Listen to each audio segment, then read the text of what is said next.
This podcast is proud to be sponsored by Tuvu. Tuvu connects people, families, and communities on their values based social media platform. There's no ads, no explicit content, just fun.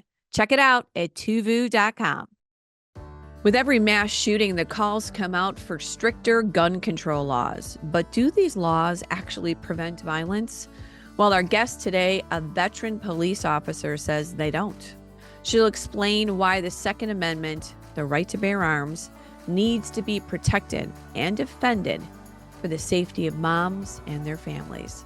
Boy, this is going to be interesting. All coming up next. You know, I've never really felt comfortable sharing pictures of my kids on social media. Then I found Tuvu, a premium social app with an actual, authentic community. No bots, no one trolling me or my family. Just clean, wholesome content you can trust.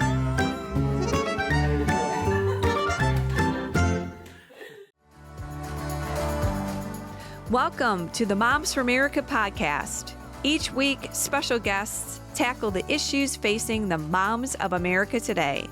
Discussions include personal stories and advice on how moms can build a strong foundation of faith, family, and freedom in their homes and country. Hi, moms. I'm Debbie Corlitis, your host, and this is the Moms for America podcast. I am so glad that you are joining us again. Each week, we gather together to inspire, encourage, and educate moms in their journey through motherhood. Well, today's show, this episode is going to be very interesting, moms, as always, right? Well, as mothers, one of our primary jobs is to keep our children safe, right? Safe from indoctrination, safe from predators, safe from bullies, and safe from violence above all. What does it mean for us as moms? I mean, do we need guns to protect our families, or do we need stricter gun control to solve moms' safety concerns? Well, our guest, Diana Muller, is a 22-year veteran of the Tulsa, Oklahoma police force, and she believes that self-defense is a human right. She says that guns actually protect many more than they harm. Welcome, Diana, to the podcast here at Moms for America. We're so glad to have you. It's an honor to be here.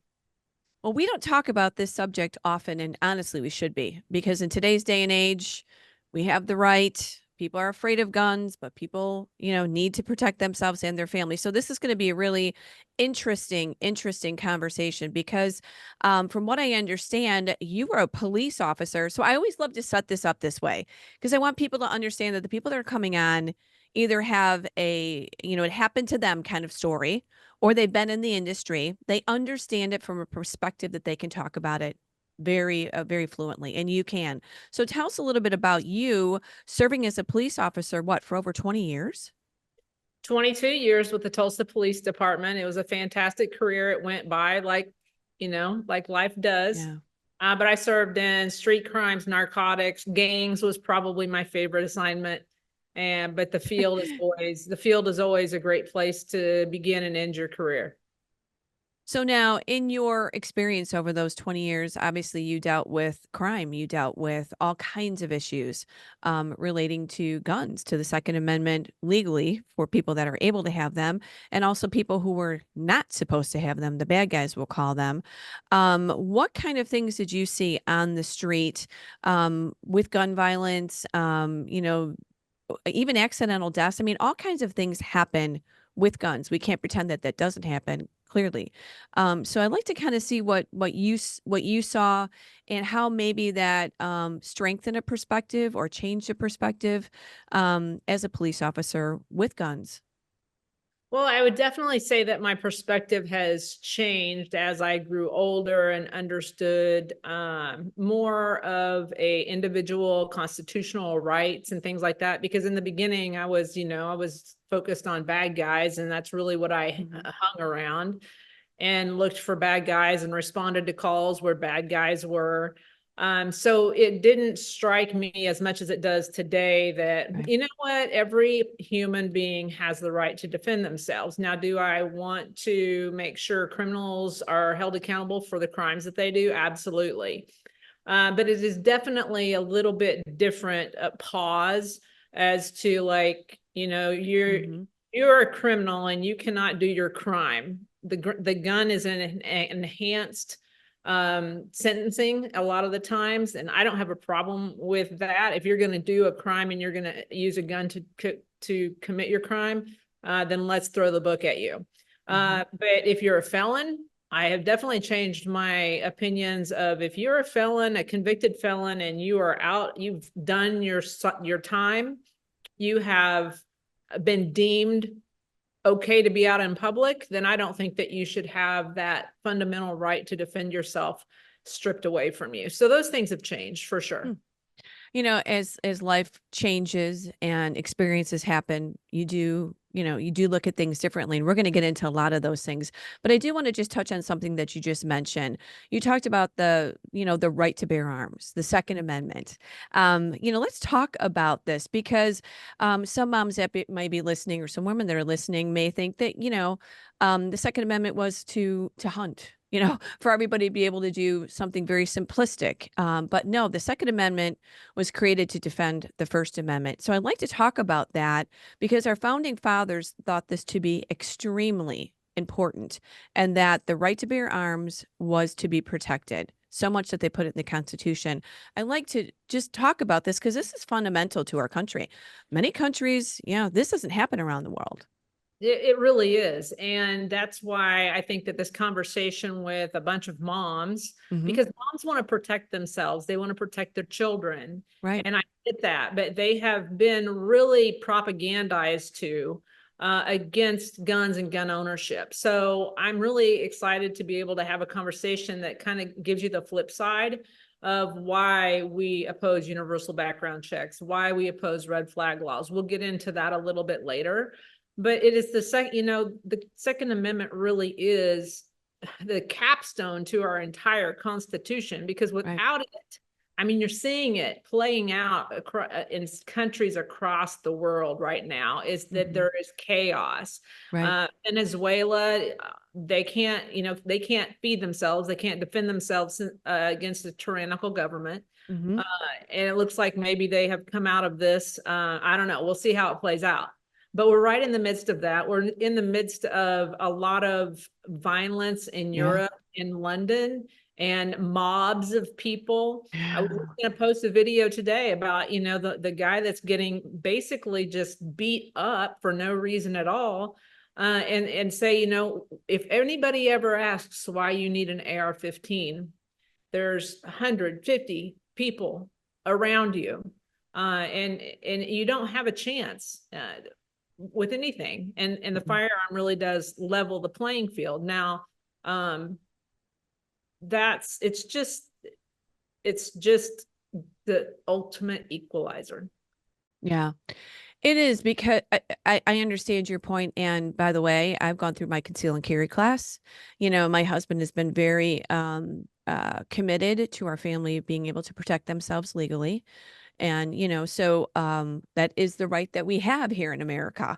We can own a gun. We should be practiced. We should be versed. We should be comfortable. But it would be in case of an absolute emergency where you feel your life is in danger. And we are now in a culture where often I do feel like my life could possibly be in danger. And so many things have happened over the last few years, and our borders are open. We don't know who is coming. There's all kinds of incredible fear throughout the country. And so, I guess we have to just talk about this, and we can't be afraid to discuss our Second Amendment.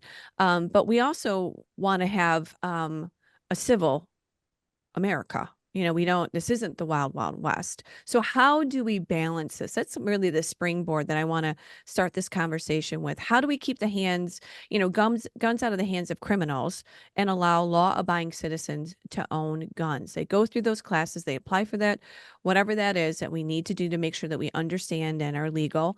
But how do we balance this? I mean, stricter laws? No, the criminals don't abide by the laws. That's a great question. That is a great question. And let's look at the cities that have the strictest gun control. Yeah, I'm out of Chicago, by the way. They have the most violent crime. It is rampant. People don't feel safe. No. So obviously these laws are not only ineffective, but they're dangerous, because I can tell you the statistic that 94, I think it's 94 or 96% of all mass public shootings happen in gun-free zones. So Say these that again. I want everybody to understand that stat. 96% of all mass public shootings occur in gun-free zones. Yeah. So Of gun-free course they do.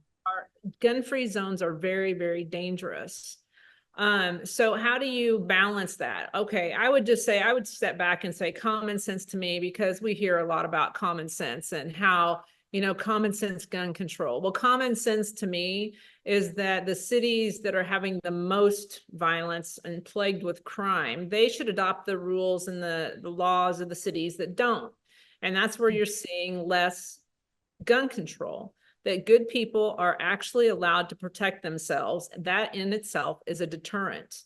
So I think that, the old saying that an armed society is a polite society, it really does apply. It's not the wild, wild west. Every time some constitutional carry state, a state flips into constitutional carry, we hear it's going to be the wild, wild west. And time again, that is not the case.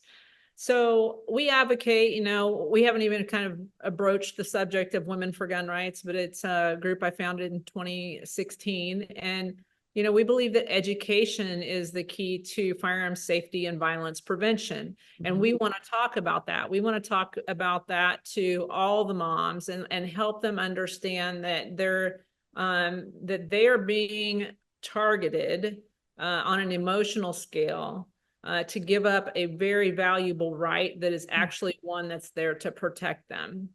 Let's talk. Yeah, I want to just go on the heels of that, because that's really kind of my next question.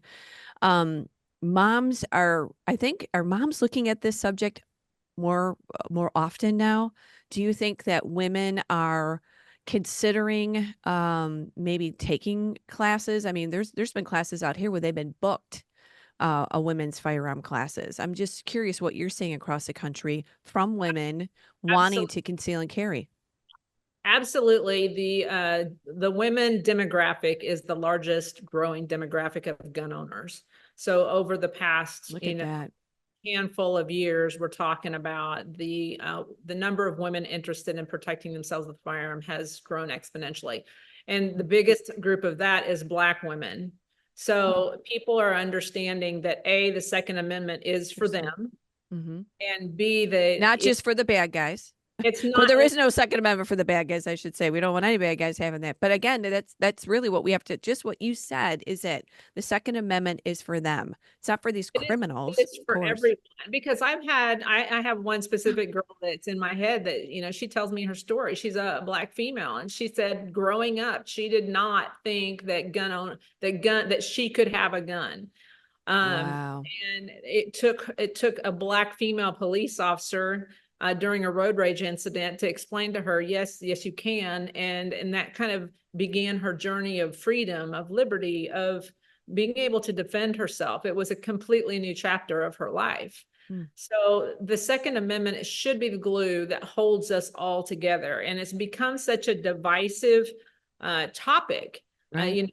It should not be a partisan issue. It should be a constitutional issue that we can all respect. But again, I believe that there are forces at work to disarm America for sinister reasons. And they really do prey upon women. There's a group called Moms Demand Action. It's a Bloomberg funded $60-ish million a year group organizing and using the female voice to call for more gun control, demand more gun control. And they have really been unfettered for the 10 or 12 years that they have been around. So that's why I believe that Women for Gun Rights is such a valuable group, is to say, hey, wait a minute, we are moms, we are daughters, we are victims, we are survivors. We understand that this is a constitutional issue, and that this your policies are not necessarily making me any safer. They're actually making my world more dangerous. Correct. You talk a lot, and this is kind of what you are talking about, but really we have to be our own first responder.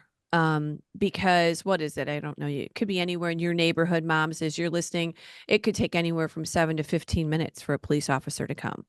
I have a lot of Who experience knows? with that. Right. Yeah. So tell us about that, because you are your first responder. If somebody's coming in after your child, you cannot wait for the police. You call the police, but you can't wait for them.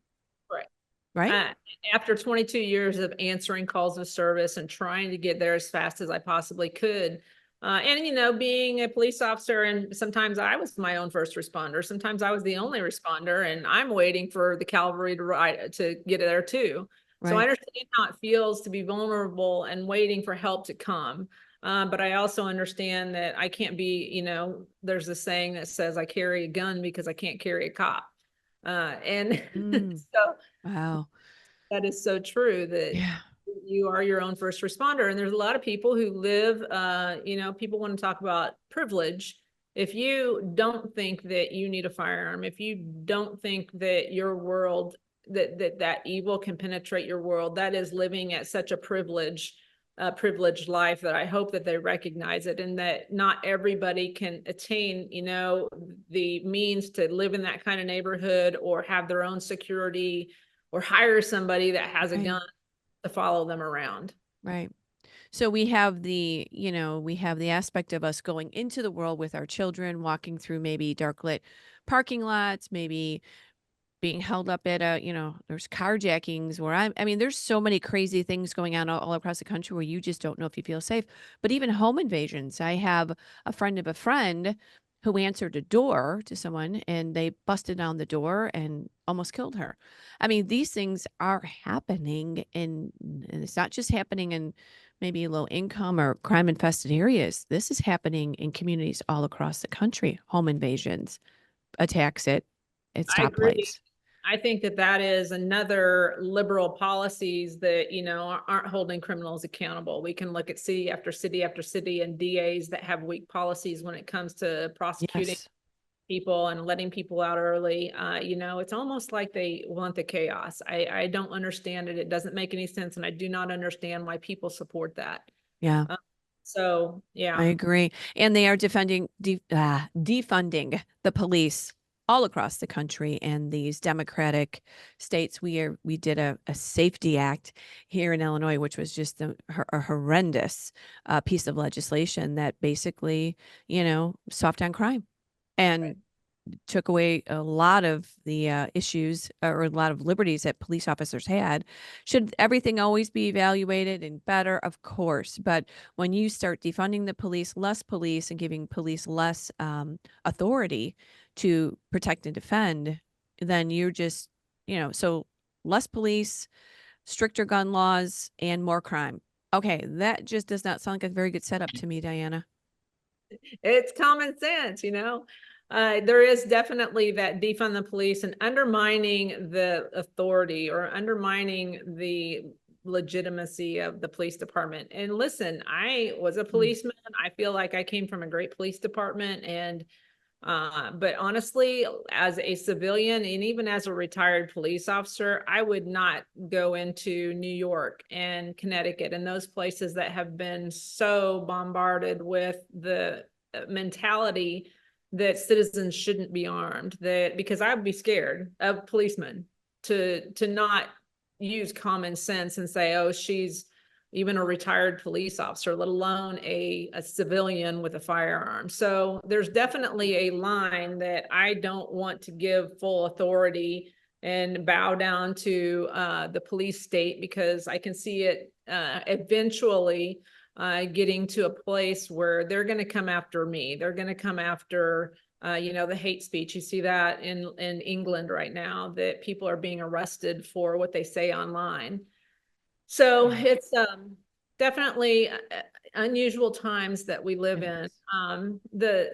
One of the other things I want to mention too, you brought up accidents and accidental deaths, and there's a number that you will hear from the anti-gun pro-gun control people of 40 to 45,000 people annually are lost to firearms, and they call it gun violence. Okay. Well, my gun isn't violent. It's it doesn't make any sense to call, a fork an assault fork if I stab you with a fork. It's just, that 45,000 number Yeah. should be compared to the number of saves. If we're going to look at what a firearm has done and can do. And Mhm. the CDC actually did a study in 2013 that said there were up to 200,000 to 2 million saves annually. Now that has been scrubbed from their website. I was about to say the CDC report. we, we, It was an Obama administration study, and they didn't like the results of it, so Yeah. they buried it. And that is exactly what the emails that was pleading with them to take it off their website. Somebody said, you have to bury that. And not only bury it, you dig it up, you kill it again, and you bury it again. So those are the kind of shenanigans that we're up against, is that, that's the propagandized stuff that we're talking about, is that there is definitely a concerted effort to guns and gun ownership bad. And I think the media does bury those stories as well, that if someone did defend themselves and save their child from being raped or themselves or any kind of assault on their family and they protected themselves and they took care of the bad person, I think they bury those stories because they don't want people to understand what a powerful option they have to protect them and themselves. But I think as moms, again, we're just talking to a wide variety of moms here on the podcast, and women, they're afraid that maybe if you get a gun in your home, how do you handle that with your children? How do you make sure there are no home casualties? And we know that, guns can be dangerous in a home if if they're not handled properly. It's a valid concern. Well, it is a valid concern, and it's a very easy for me to, we teach our kids all the time. We teach them about hot stoves. We teach them about sharp knives, and we should teach them about firearms from a very young age. And, you can start by giving them, a cutout of a gun and teaching them the 4 fundamentals of safety. It's all about education. Let's teach them how to be safe with this tool. It is nothing more than a tool. If we're going to at some point let, your teenager cut down a tree with a chainsaw, we're very, very conscientious of, safety and making sure you have glasses and earmuffs and making sure you understand that the chain can come back and cut your leg off. There are dangerous tools in the world, but there are Right. tools nonetheless, and they can be used for good and they can be used for evil. Sure. And I think too, if any of us know that maybe a child could be suffering from depression or someone in the home, you take all of those precautions, and that's your responsibility as a gun owner. Absolutely. So, we all can figure this out in our homes. I know moms know their homes the best. So, let's talk about your organization too. So now we'll get into this because we kind of want to talk about the situation, at hand, and then move towards some of the answers or what your organization is suggesting, providing, and investigating, I guess, on many levels too. So it's Women for Gun Rights. Tell me again, why did you start this organization? Well, it was actually something that God put on my heart because I had absolutely no intention of starting an organization. And when I first started, a friend of mine, I was just a tourist in Washington, D.C., and a friend of mine said, "Do you want to meet your legislator?" And I was completely apathetic, probably about, 75, 80% of America felt like I didn't really pay attention to politics. Right. But I took the meeting, and it was literally during that meeting, I was like, "Hey, is there something that I should be doing as a professional shooter?" I retired early to shoot for a living. So I shoot rifles, pistols, and shotguns. It's called 3-gun. So I'm traveling the country, I'm shooting, I'm competing, and I go to Washington, D.C. So that's kind of where the lightning struck. And I said, "Hey, there's something that I should be doing as a professional shooter to help educate the people in this building that are making some really misinformed decisions that affect me, in fact, all of America." And it was from there I realized that, can you even go in and talk to your legislator? Right. I had no clue. So yes, the answer is yes, you can. You can make an appointment, you can walk in, and you can either talk to their staffers or the legislator, the member, if they're there. But I realized I'm from Oklahoma. I can only talk to my Oklahoma folks. So then I started reaching out to friends, and I was like, hey, girls, let's go to Washington, D.C. and trying to pick one from every state. And that's how it started. We went annually to Washington, D.C. and just had conversations with people as gun owners and telling our stories. So that's how it started. 2019, we saw Virginia, the state of Virginia fell to kind of an all anti-2A government from the governor on down. And I said, oh boy, the fight is in the states. So I asked those women who had been coming to Washington, D.C. with me annually to go back to their states and do a similar effort at their state capitals and try to make relationships with people and talk to people who may or may not understand why we want to protect the Second Amendment. So now, once you get there, you've got your organization all set up. You felt like there was really some different positions that your group should make or educate on or address. Let's talk about those, because universal background checks, why don't you support them? Because this is something, there's a couple things that you really want to talk about, and I'd love to know why and what you discovered on this. Exactly. I love this. I love having these conversations because with just a little bit of education from our side, these are the liberties that we're talking about that keep us safe and keep America, America. Okay. So universal background checks, they can only be enforced with a registry. Registries from the Supreme Court have been deemed illegal. And every registry has led to confiscation. So if you step back and look at about a 30,000. Every registration has led to confiscation. Yes, historically. Okay. So the universal background check is the last hurdle that these anti-gun people need to clear in order to throw the switch at some time. If they know that Diana has 10 guns because I registered them all, they're going to come to me and say, either give up your 10 guns or go to prison. So it's very dangerous to do universal background checks. What is that? How does that play out per state? Well, it would be a federally enacted issue. So states can do their own. Yeah. Okay.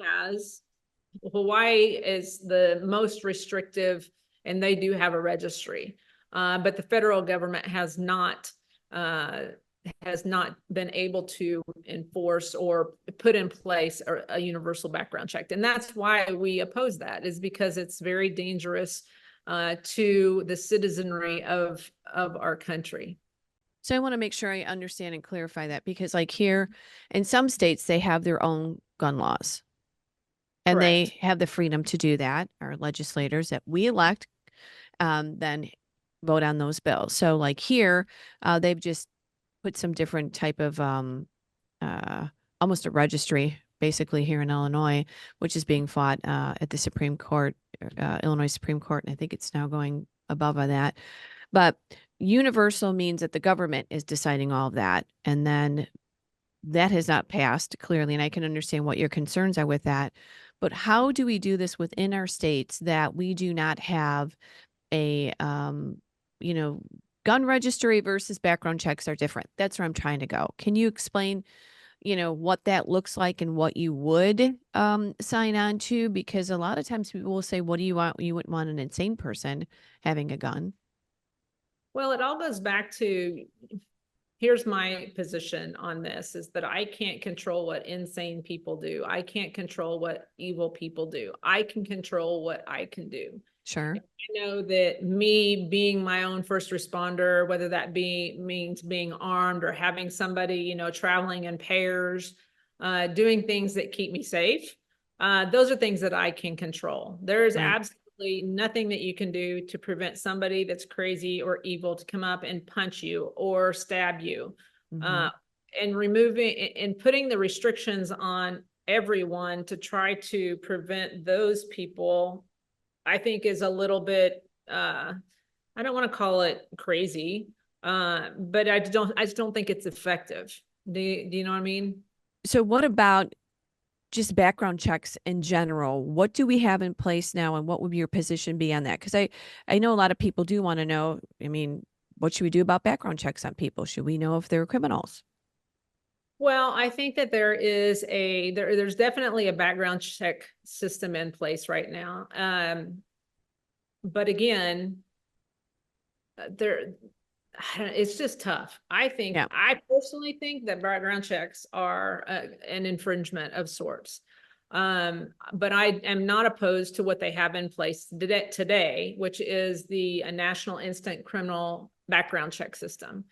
We do fill out a form. Now, what they want to close that loophole, that gun show loophole, which is kind of a misinformation term that they've used, is that they don't want me to be able to sell you and I know that you're not a felon and you are you can possess a firearm lawfully.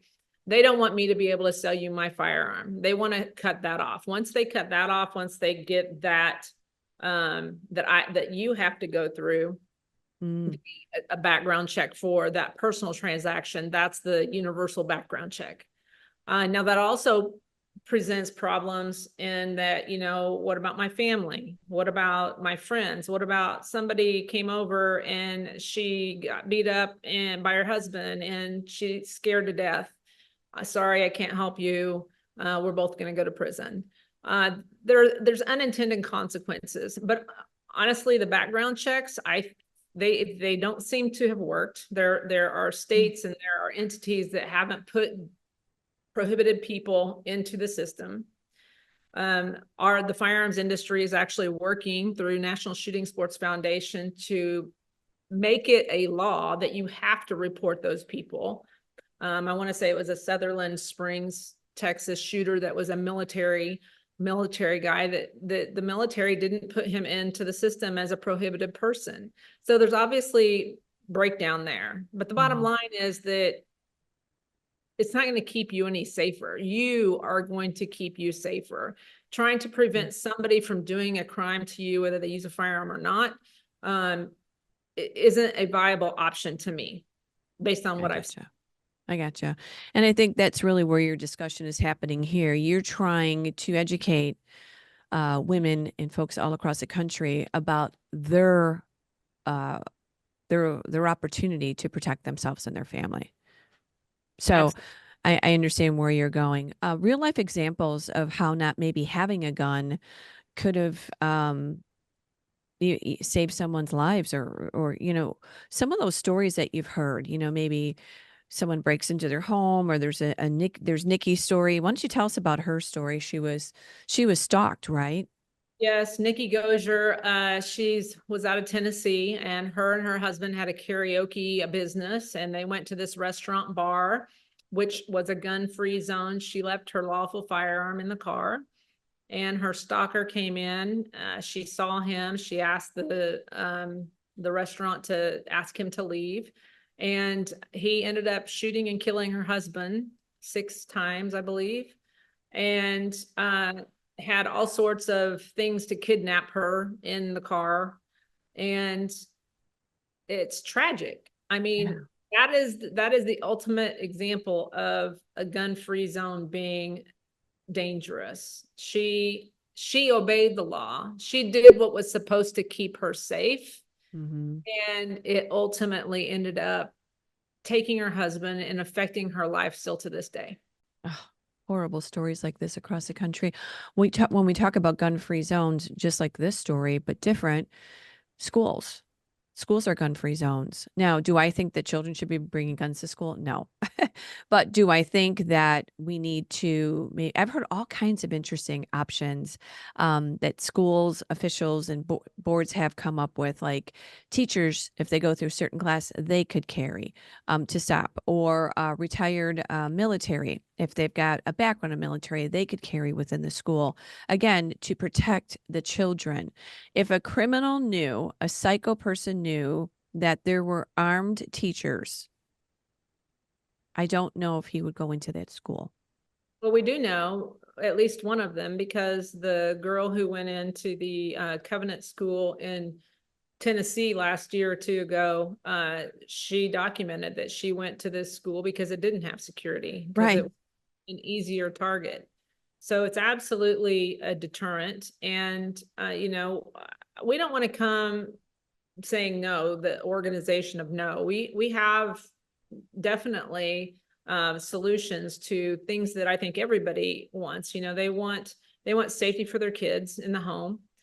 We believe in Kids Safe Foundation as an organization that we promote for teaching firearm safety to kids.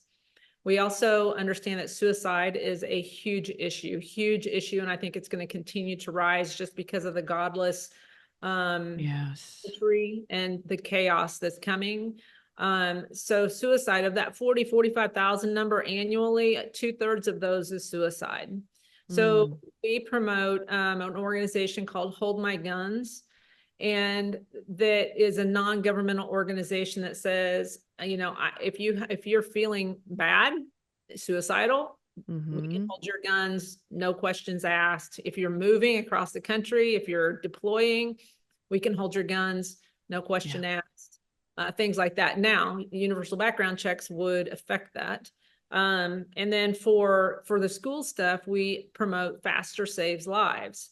And it is a school administration and teacher violence response. So if there were a shooting, there's a big component of it of stop the bleed. You know, the Pulse nightclub shooting actually had me carrying a tourniquet after that, because I recognized how long it took police officers to get in there and make a difference and stop what was going on. And I know a lot of people just bled out. So stopping the bleed and some dirt medicine there in Faster Saves Lives, coupled with firearms training and scenario-based training.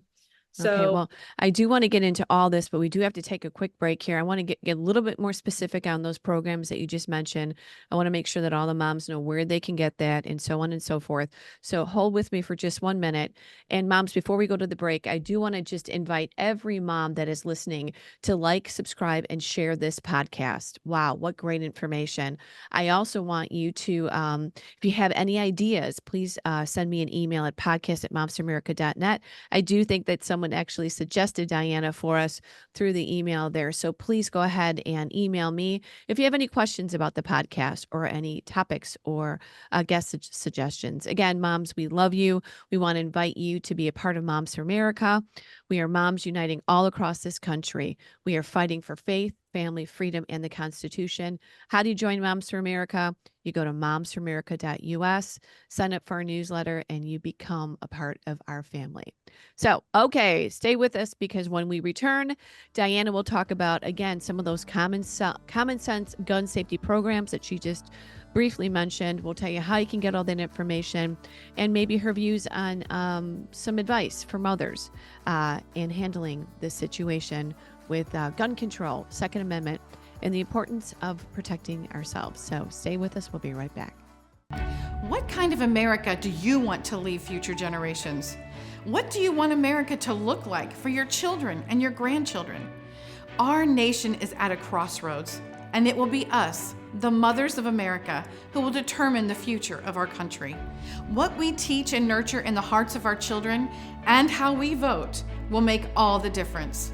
If you love God, respect life, honor family, and cherish freedom, then use your voice and be heard.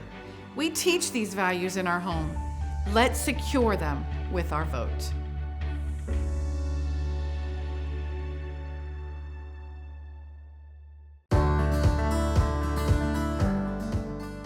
All right. Well, this has been a very interesting conversation about guns and protecting our children, ourselves, the future of America, the constitutional right that we have. Diana, you talked about some of those programs. Again, just overview, highlighted those. We've got a safety training emergency response. Did you talk about that one specifically? And I want to make sure that everyone knows where they can get your information, the website, and so forth, about the programs that your team has provided for moms and for all of us, actually. Sure. Well, our website is womenforgunrights.org. When we go and we talk to our legislators or we talk to our communities and things like that, we promote these other organizations, these non-governmental organizations. And again, for the education of the young kids, it's Kids Safe Foundation. And then, and he's from Oregon. He started it from Oregon. He has such a big heart, teaching kids how to properly be around firearms. You know, Okay. as a young kid, we don't touch firearms, and we go tell an adult into even their first shots. So that's really important to take away the mystique away from, you know, firearms. We always play, you know, the kids play with guns. I won't even get into what the gaming industry has done with guns and Oh, can you imagine? psyches, but we believe that educating them and teaching them that they are a tool and that they are dangerous is Yes. a way to keep them safe. So Um, important. Then on to the suicide issue. You know, it breaks my heart. The suicide issue breaks my heart. And 2/3 of all gun violence, and air quotes, is from suicide. So I definitely think that there's, you know, a mental health aspect that we cannot ignore, and that it doesn't really make any sense to, you know, think that there's about 12,000 actual homicides annually, that are the scary ones, that, you know, somebody's either getting hit by a stray bullet or intentionally being targeted for a homicide. But the suicides are such a Mm, heartbreaking. Yeah. yes, so heartbreaking. And one of our state directors in Washington actually did a program through the VA, and she was awarded a $1 million grant that dealt with suicide. So we're very proud of, you know, encouraging people to have those difficult conversations. How are Right. you? And Right. are you suicidal? I mean, Mm. if you can get over that hurdle of saying those words to somebody, people will respond, and you might be able to save a life. But on to the kids and the schools. I definitely think that fasterSavesLives.org is a viable option. It started in Ohio. I believe it's in 13 different states right now. But that's who we introduce anybody to if it's a school district and they're looking for answers, because we do not have to live with school violence. Mm. Liberal policies are letting these kids get to a point where they think that they can kill their classmates. I don't know Crazy. Yeah. I don't know if you're familiar with the Parkland shooter, but the police were called at his residence, I think it was 33 times. And nobody does anything because everybody wants to, you know, coddle. Right. We can't say no. We can't discipline We can't people. offend anyone. And I want to say that he was an issue at school. You Mhm. know, kids saw something and said something, but Sure. the schools let them have like 3 strikes per year before they would even call the police. So there's a book called Why Meadow Died. Andrew Pollock lost his daughter, and he is very avid that she didn't have to Mhm. die, and that these policies in these schools are what led to her murder Yeah. and 20 some other kids. It's just Sure. absolutely heartbreaking. But Yeah. we don't have to live like that. I mean, legislators, celebrities, they don't live like that. They lock the doors and they have security, and they have, Mhm. you know, TSA to go on an airplane. And you're telling me that we can't secure a school. And again, it's almost like they want the chaos, and it's just heartbreaking that we can't have a conversation about people who are willing and able to in the schools to carry firearms. There are people that are definitely willing and capable. Now there's the teachers and the teachers union. I understand the backlash, and everybody, when I want to talk about it, everybody wants to talk about that's not our jobs. That's not, Mhm. you know, but there are some people, if you mind the right people, there are people that are capable and willing to do the job. And allowing that to happen is definitely going to make your school much safer. Absolutely. Which is, it's disheartening to think that moms are sending their kids to a public school or anywhere actually now. You have to worry about a mass shooting. I mean, come on. It's terrifying. And our kids grew up, I don't remember anything ever like this when I was younger. No. I didn't remember any of that ever happening.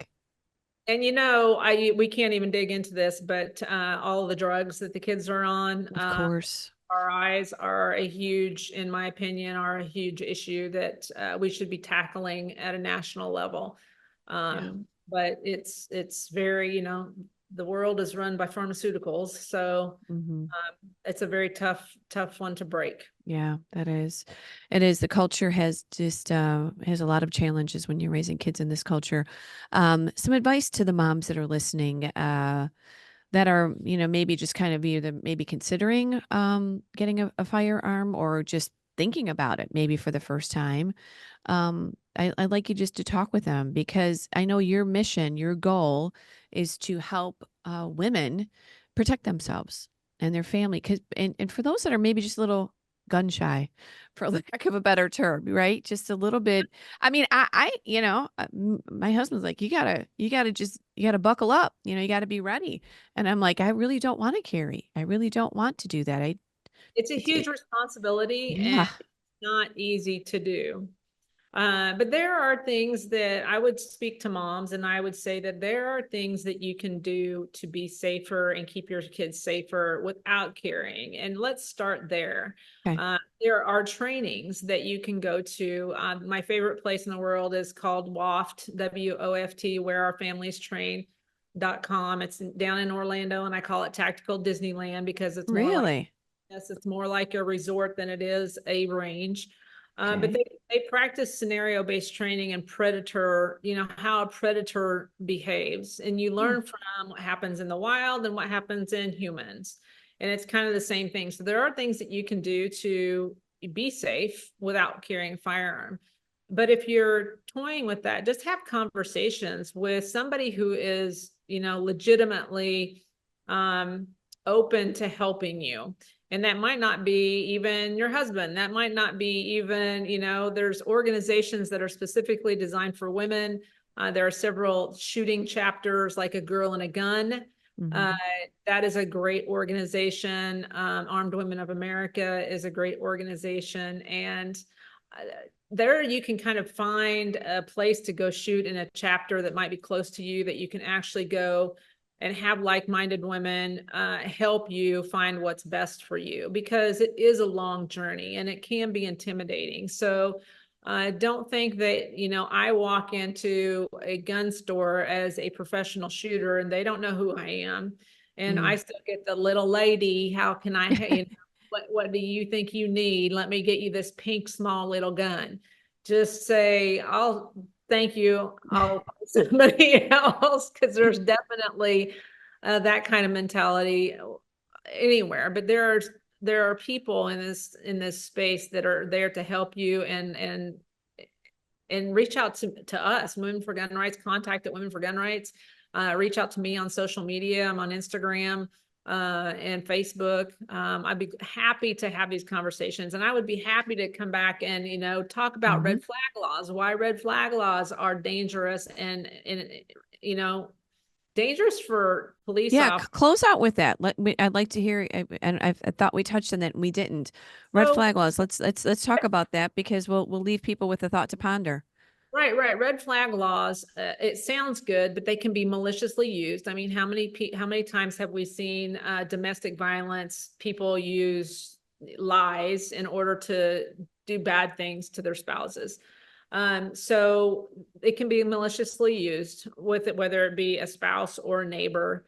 But it's dangerous for police officers, because what you're doing is you're sending a police officer to a door, somebody who may know their constitutional right, and saying, hey, hand over your firearm without any kind of due process. Very dangerous. But it's also redundant, because if you're legitimately calling on somebody because you think they're a danger to themselves or others, then how is removing one means of danger helping them or helping the situation? Why is it just done? And I don't think there's any compassion in that. And every state has a 72-hour hold for people who have, you sign an affidavit and they say that the judge says that these people are going to be held for up to 72 hours and see a doctor. Every state has that already. So it's redundant. Okay. Red flag laws are redundant and dangerous. Okay. Well, this is what we have. Collect all this information and think about it from different perspectives and different there's always different ways of looking at these things. And when you hear this, it challenges us all to one, figure out what we need to do. How do we keep ourselves and our kids and our families safe? And how do we keep America? Um, how do we keep the future of America? Because it will definitely change if the Second Amendment is ever taken away or limited. So we have to figure it all out. Thank you for what you're doing and educating moms and women all across the country. We so appreciate that. And again, your website is, say that one more time. Womenforgunrights.org. It is .org. free to join, and we need all the female voices that we can get to build an army of people to say, hey, you know, we want to be safe, and we believe that we are safer with our firearms. All right. Thank you, Diana. That's a great line to end on. We appreciate you stopping by here at the Moms for America podcast, and we wish you guys all the best. We appreciate you defending our constitutional right. So thank you. Thank you for what you do. Boy, do we appreciate that conversation with Diana. Thank you so much. These are things that we have to be talking about as moms. How do we protect and defend our children? Our constitutional rights are very important. So thanks, Diana. Moms, I do want to always direct you to our website again. It's momsforamerica.us. We are moms on a mission here. We are reclaiming our culture for truth, family, freedom, and the Constitution. We have incredible resources for you at momsforamerica.us. Sign up for our newsletter. Check out all of our resources. We're here to help you, moms, from public policy to Congress. We have it all at momsforamerica.us. As always, moms, you are the heartbeat of your home. We love and appreciate you. Keep doing your thing there in your home with your children. They're the most precious gift that you have, and you are their greatest influencer. So, moms, I'll see you next week, and let's keep changing our country one home at a time. Talk to you soon, and God bless.